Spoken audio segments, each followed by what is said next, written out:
Hey everybody, welcome back to Lemire Legends, home of Muskrat Nation. We're going to go on another adventure, part 2 of our Upland game bird series. We're going to show you how to wrap your own body out of wood wool or Excelsior. This will save you a substantial amount of money in the long run, as opposed to these styrofoam bodies. These styrofoam bodies are nice, you know, if you're a rookie or just learning. They serve great reference for a couple of reasons. First one is, this is more of probably a strutting grouse, and it's filled out in the breast here a little bit better. And you got little dimples here, probably to put your wires into. Good reference point, and down here for your feet. So you have an idea. If you're not real familiar with the anatomy of a bird, that will help you out. That is worth the money alone, just to use a styrofoam mannequin. Second reason to have one of these available is if you're going to wrap a bird body. Now this is probably a younger grouse, or this will serve for one of my dead mount birds. You got a good reference right here for wrapping your grouse. I mean, pretty close. You know, we're not exact. We're off a little bit, but that's okay. That's where this cotton batting comes in handy. When I do a bird, when I start to sew it up, when I put my Excelsior wood wool in there, that helps out a lot. You can fill that breast out really nice on a ringneck pheasant or a rough grouse, a chucker. Not so much on a quail because they're so small, but this is really all you need right here. Your wire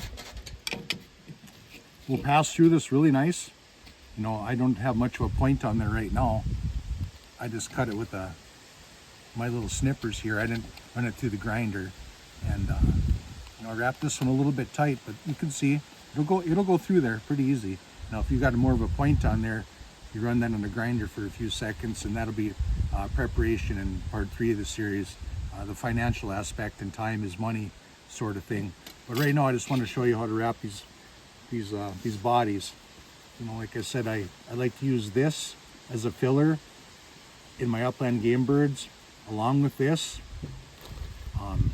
Got to know where to shop. You know, this is no shipping at all on this. You look in the spring of the year after Easter, they want to clear out their Easter baskets, right? And guess what? A lot of these have this in it. It's just a different color. That's really not going to matter with your birds at all. But you know, the price is right on this. I picked up an Easter basket on a clearance sale from a craft store for you know, 20 cents, and you know, you can make 6 bodies, and it's the same stuff as this. You can see it's just been dyed a different color, that's all. And it does the same thing. But you know, so basically I get these bodies for free, and just all it is 5 minutes of my time. And right here too, right? Got to know where to shop. I always look out for this at yard sales or whatever. Any type of string or twine will work. I mean, I've used baling twine. I mean, I've used the Taxidermy wax thread. I've used dental floss. But I find that if you got a little thicker twine, that helps a lot. And I'll show you when we start putting our neck wire through there, why that makes a difference. So let's get started. Your Excelsior, your wood wool, comes in a box. And this will be more in part 3. We're not going to talk a lot of numbers. Part 3 of our Upland game bird series. We're not going to talk a lot of numbers, but it comes in mats in a box like this. And all in on a box of this with shipping from Wisconsin, I'm probably in about $150. And if you want to find out, that's a huge box too. It's it's taller than me. When the delivery guy, he pushed it out of the FedEx truck. He didn't want to bring it up here on the deck. He pushed it out, so it's got a little bit of a weight to it, but so you're all in for $150, and that'll be part 3, crunching numbers. What you want to do is you just want to take a little bit of this. Okay, we got a reference here. Let's move these other gross bodies out of the way.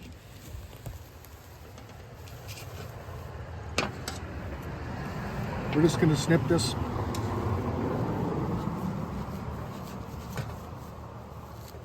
Now you could just skim it off the top too, and you could just roll it too instead of making a big wad like this. But I'm just gonna, I mean, it's not brain surgery. Let's put it that way. Okay, the way you want to do it.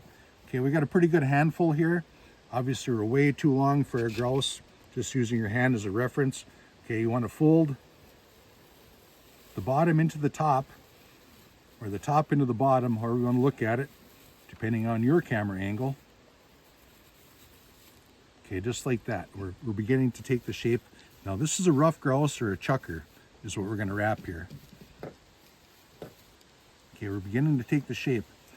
What I like to have, we're outside today, so it's not really the end of the world, but I like to have a little bactericide and some cold water in a spritz bottle. And this will get a little dusty and a little messy for you. And that's why I like to do it outside. It's easy cleanup. We've got a beautiful October day here, and we're just enjoying the evening. Why are you spritzing that on there? And it just wets it down, and it'll help you pack it better, and it'll keep the dust down. Okay. A couple of reasons there. So, and you can see how that already packed this. And you do want to have you don't want to, I guess, cheap out and have a real loosely wound body. You know, you want to have a little bit of structure. So when you do your mount, when you put your leg wires or your wing wires, you can see that this is wound up pretty tight. Okay, now this right here, that's not. And if you have it wound up tight like this, when you put your wires in there, the structure and the soundness of your bird mount is going to be a lot better, just with your wires and all that in there. The foundation, this is the foundation of your mount. Okay, so let's just put it that way. You want to have a good solid foundation. All right, then we're going to take our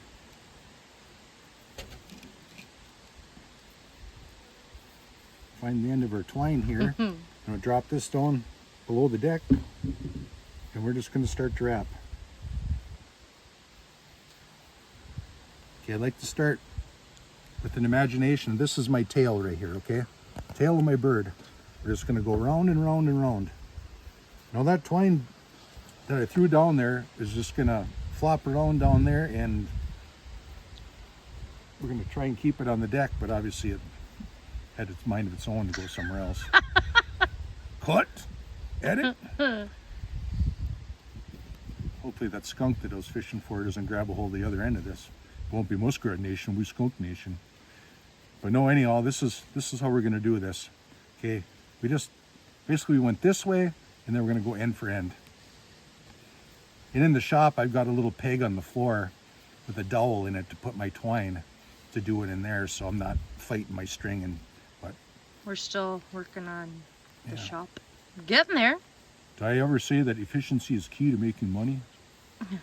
Well, when the shop is up and running, it's definitely going to help. Yeah, when we get the shop done, we're in the process of remodeling it, revamping it, so we do have that efficiency again.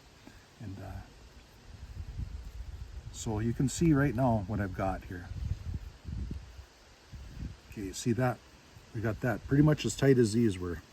Now you can say, okay, well, that one's a lot deeper here. Okay, that's going to be for a strutting grouse, probably a walking bird. Now we're a little oblong here. This is going to be more for a flying bird, and I could tell already that I'm still going to need a little bit more up in this head area. I'm happy down here. Again, a little water just to keep the dust down. Helps compact everything a little bit better.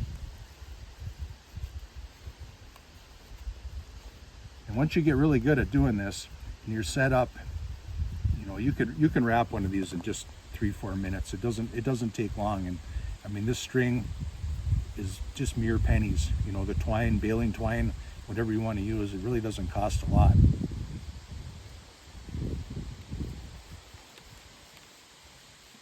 And we're going to go, you know, side to side, and I want this tail section, I want that a little bit tighter,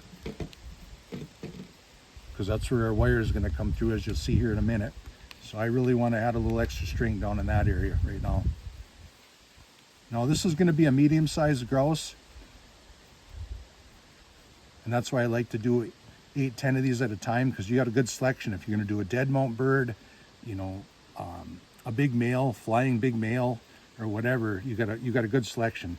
There's nothing more frustrating than if this is the head of your bird up here, your tail is down here, you start sewing your bird together, and you get this last 3-4 inches here, and things don't want to come around because your body is way too big.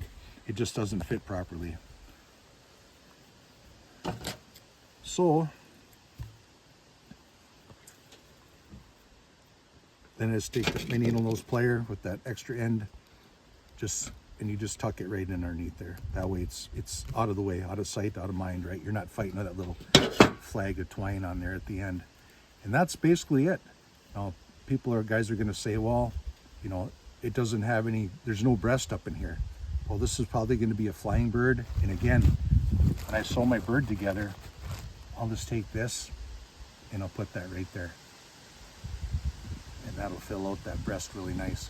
And when you do that, this helps absorb any moisture that's in your skin or whatever, and it'll help you fluff those feathers a lot more too after you put your incision here and you start sewing it together. So, and the last part about this is we're going to put in, now if you can see this, okay, this is going to be our neck wire. And again, if I had a point on this, it would help a lot more, but it'll go through there. Now I will grind a point on this end so that when I put it through the skull of my bird, I want this sharp so I'm not fighting it. Okay, but anyway, what you want to do here, we're just discussing making a mannequin, not mounting a grouse right now. So let's just stick with that. Okay, what you want to do is you want to bend this over. What I'm using here is clothes hanger wire. You know, it's a little heavier gauge wire. And you'll get the idea when you do birds, what type of gauge of wire to use and all of that. I would strongly suggest for rough grouse and pheasants that I like to use clothes hanger wire. And again, the price is right. You can pick them up anywhere you go for little or nothing. Most people just want to get rid of them because everybody wants this new fancy plush, plush clothes hangers. They don't want to use the old wire ones, so they're all over the place. So what I'm doing right here is I just put a U on my wire, and I'm going to put that back into the mannequin, okay? I just tried to push it in there, but I had this one really tight. So what you want to do is just tap that right in, real easy. And on foam, that is a good pro for using a foam mannequin is you could heat this wire up right here with a propane torch and it'll cut right through this foam like butter. And you can do whatever you want. And then once it's anchored in there, it's anchored in there. So, I mean, that's the way you want to run your business. If you're learning or, you know, productivity, whatever, whichever mannequin you want to use. But I'm just showing you how to use a wood wool mannequin. And it only takes a couple minutes, actually 3-4 minutes to get one. If you have all your ducks in a row, your wires got point on the end. You can see the clothes hanger wire right here. Okay, there's a little bit of a crook right in that. Don't worry about that because we can fill that right in. The last thing I want to do is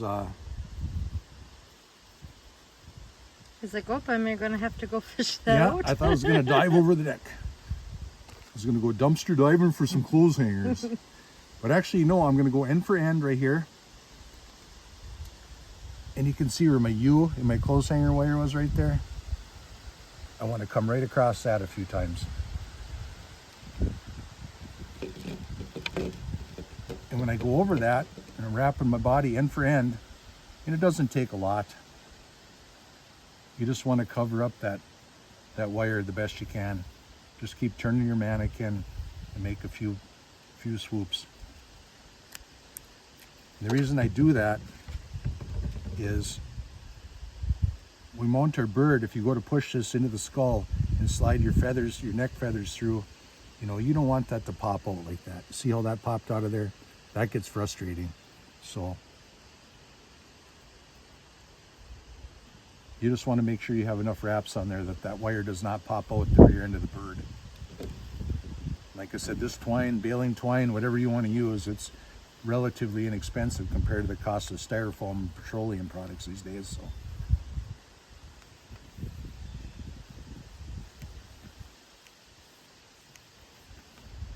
And that's it. You know, and the more string you put on here, the tighter your wrap is going to be. And you're going to just have to know when to say when. You know, and that's going to be about it right there. And again, we just find the end of that. And I just bury that right inside my... And if you leave that hanging out of there, I don't know, it's just, there's something about it. If you leave that end of that twine hanging out of there, and you start sewing your bird together, somehow your needle and your thread always catches on that. So I like to bury it. But that's it right there. So I have a question for you. That's basically a grouse mannequin. I have a question for you. Yep. So just listening to what you're saying, because I'm learning. Yep. Even if you might be a beginner or even someone who's more advanced, but you've always used these, Yep. it's not a bad thing to buy, you know, a couple different Upland bird ones of these, Yep. just for reference for wrapping your own. Right. Yeah. You might spend 10-15 bucks on this, but as many Yep. bodies you can reference and do that. Yeah, it's just like Okay. it's just like a photo. You know, if you're going to go to paint a fish, to have that reference in the field of taxidermy, you want to know the anatomy, the coloration of something, whatever. To have reference is really, really good. So yeah, it's not a bad idea to have buy a couple of pheasant styrofoam mannequins, a flying one, a strutting pheasant, or you know, a walking one, or just so you have reference to the length of these. You know, so you know how long. Of course, our chuckers and our rough grouse are about, you know, here. Your pheasants are going to be about here. Well, exactly how long is that? Well, if you had a calipers or you had an eye reference sitting on the table right by you, you know, for that money that you'd spend on that mold to wrap your own, you'll have a visual of it. So that's what I would say. But you know, if you're getting experience in the business and you want to shave some of your costs down, I mean, I think this is the way to do it.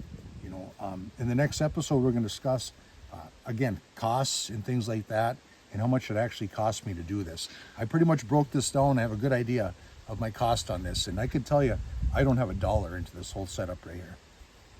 I do have one more question. I'm sorry, hon. No, I'm learning. no, fire away. But okay, I'm just going to pretend that this is a pheasant. Yep. It's not. So this would be his neck. So you would take some of this and put it around there and just Yep. tie that too? Yep.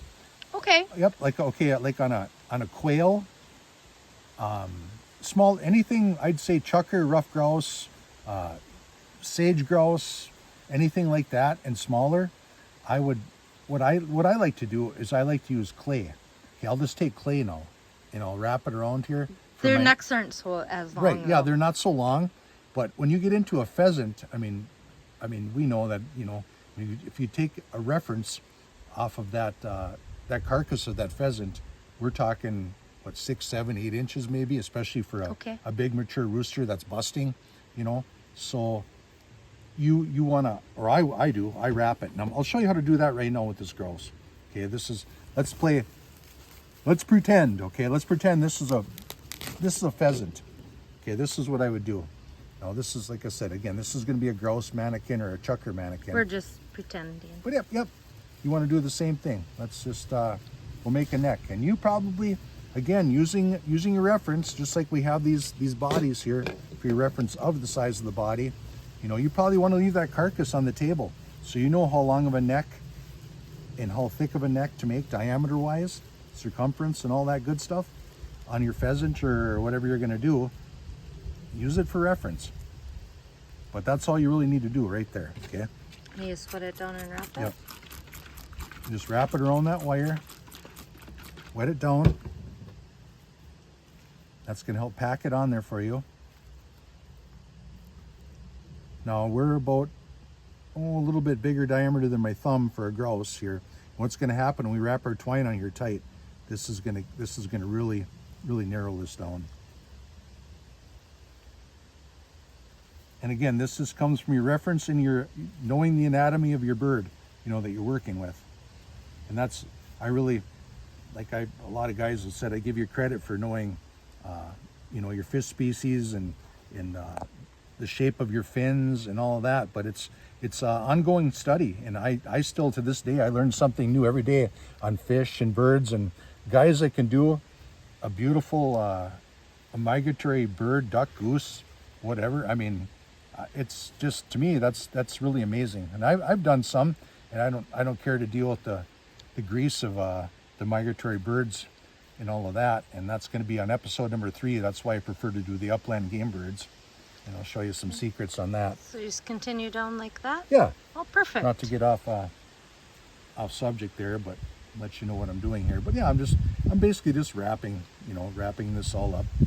And now I can tell you right now, for a grouse, we're too thick here. We need to be like here. But we were pretending for a pheasant. Yep, yep. Well, this is going to be my grouse, but you would do the pheasant the same way. You'd have your reference sitting out there, and you know, there's other stuff. There's foam tubing that you can use out there. There's actually foam neck material that you can buy from the taxidermy supply companies for that species, and we're gonna deep dive into that in episode 3. What I think all of that, you know, and what can I say is, how do I put this? I don't want to hurt anybody's feelings, but you know, when I was in the taxidermy business and I first started, guys said, if you want to make money, you can't get wrapped up in a lot of detail. And as an artist, you have to know when to sign your piece or to call it good, or how much money you're going to put into something. You know, are you going to put those $20, $30 wattles in your pheasant, or are you just going to do a commercial bird that your client is going to like and skip that cost of putting those fancy wattles in there and just basically paint in what you have, you know? So that's, and are you gonna go with that $15 pair of rough grouse eyes or pheasant eyes, or are you gonna paint your own for $5? And that's, as an artist and as a business guy, you have to make that decision. And in part 3. And that's pretty much, you know, that's part of running a successful business. And that's why you see a lot of taxidermists in and out of the business real quick.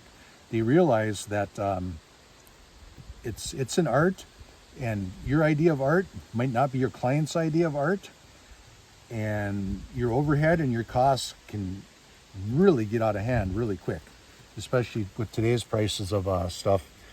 I talked to a friend of mine today that shot a 300-pound, he harvested a 300-pound black bear with his bow, and he brought it to a taxidermist that's been at it about as long as I have. And I don't do any, but he asked if I want to do it, and I said no, I don't do any local work, and I don't like doing big game stuff.